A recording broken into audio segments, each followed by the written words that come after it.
I was 13 years old. A classmate of mine, who I didn't know very well, killed himself. It was a week after the death of Kurt Cobain, which was also a suicide. And I'm sure most people who are listening are familiar with who Kurt Cobain is. And his death was absolutely international news. So I've learned a lot about this later when I was doing research. But from what I remember at the time, there was a lot of sort of suicide prevention kind of filtered into that. I remember on MTV them saying like, don't do it, don't do it. There was a big vigil. Courtney Love read Kurt Cobain's suicide note to this crowd of 7,000 people. And it was unheard of for someone to do that in such a public way. There was actually specifically a study that was done 2 years after Kurt Cobain died, called the Kurt Cobain Suicide Crisis, where it went into Seattle and it looked at suicide statistics in the months, before and after and during, Kurt Cobain's death. And there was actually no increase in suicides at all. People doing the study cited the fact that they think that the media actually did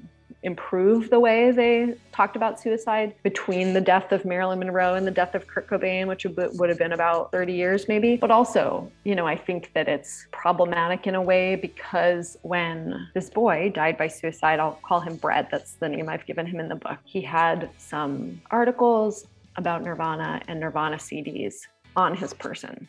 But he wouldn't show up anywhere in that study because he's not in Seattle and he's not, those details about his death were not public. So I guess my question is, if he did it and nobody knows, then how many other people did? I remember thinking that whole week that we were out of school, that once we returned to school, that there would be some clarity.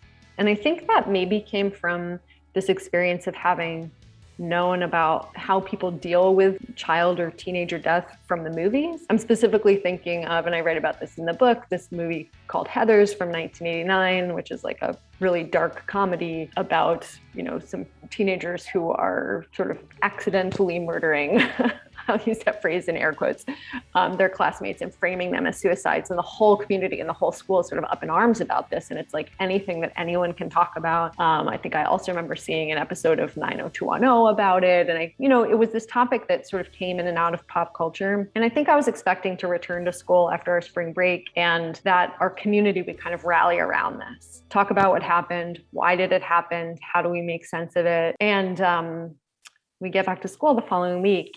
And it was exactly the opposite.